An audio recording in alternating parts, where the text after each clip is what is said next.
Hello friends, welcome to my channel. আজকে আমি ডিমের ঝোল রান্না রেসিপি নিয়ে এসেছি। এইভাবে একবার ডিমের ঝোল রান্না করে খেয়ে দেখবেন, ভালো লাগে। তাহলে চলুন দেখে নিই ডিমের ঝোলটা আমি কিভাবে রান্না করব। তো প্রথমে গ্যাস অন করে কড়াই গরম করে নেওয়ার পর দিয়ে দিলাম 1 চা চামচের মতো তেল। তেল ভালোভাবে গরম হয়ে গেলে এর মধ্যে দিয়ে দিচ্ছি সামান্য একটু লবণ, হলুদের গুঁড়া। চুলার আঁচটা একদম কম আঁচে রেখে এইগুলিকে মিশিয়ে নেওয়ার পর সিদ্ধ করে নেওয়া 5টা ডিম দিয়ে এইগুলিকে নাড়াচাড়া করে ভেজে নিতে হবে। তো ডিমগুলিকে ভেজে নেওয়ার পর এখন আমি এইগুলিকে নামিয়ে নেব। ভেজে নেওয়া ডিমগুলিকে নামিয়ে নেওয়ার পর আবারও কড়াইতে দিয়ে দিলাম সর্ষের তেল। তেল ভালোভাবে গরম হয়ে গেলে ফোড়নের মধ্যে দিয়ে দেব আস্ত জিরা, একটা শুকনা লঙ্কা। তো ফোড়নগুলিকে কয়েক সেকেন্ড ভেজে নেওয়ার পর এর মধ্যে মাঝখান দিয়ে কেটে নেওয়া 4-5টা কাঁচা লঙ্কা, 2টা পেঁয়াজ কুচি দিয়ে এইগুলিকে ভালোভাবে ভেজে নিতে হবে।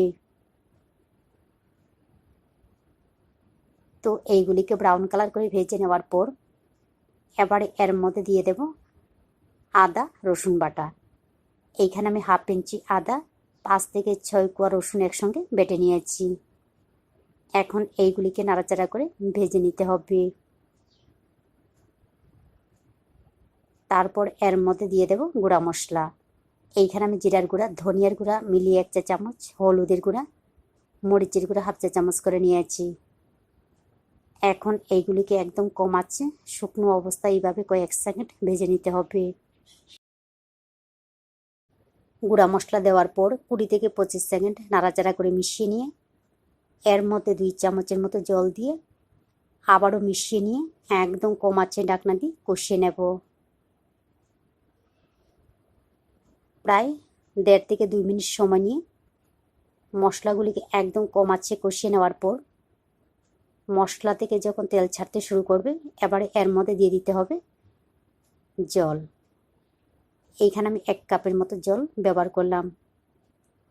এই রান্নাটা গায়ে মাখা ঝোল থাকলেই বেশি ভালো লাগে। ঝোলটা যখন ফুটতে শুরু করবে এর মধ্যে দিয়ে দিচ্ছি ভেজে নেওয়া ডিম, দিয়ে দেব একটা ডিমের কুসুম। এইভাবে সিদ্ধ করে নেওয়া ডিমের কুসুম ব্যবহার করবেন, তাহলে ঝোলটা ভালো লাগে। দিয়ে দেব শিলপাটায় বেটে নেওয়া গরম মশলা। এইখানে আমি 1 টুকরো দারচিনি, একটা এলাচ, 2টা লং শিলপাটায় বেটে নিয়েছি। বাটা মশলা ব্যবহার করলে ফ্লেভারটা ভালো আসে। এরপর এর মধ্যে পরিমাণ মতো লবণ দিয়ে এইগুলিকে মিশিয়ে নিয়ে কম আঁচে ঢাকনা দিয়ে রান্না করব। প্রায় 10 মিনিট পর ফিরে আসলাম। দেখুন ডিমের ঝোল খুব সুন্দর হয়েছে। তো আমার রান্না সম্পূর্ণ রেডি, এখন আমি নামিয়ে নেব।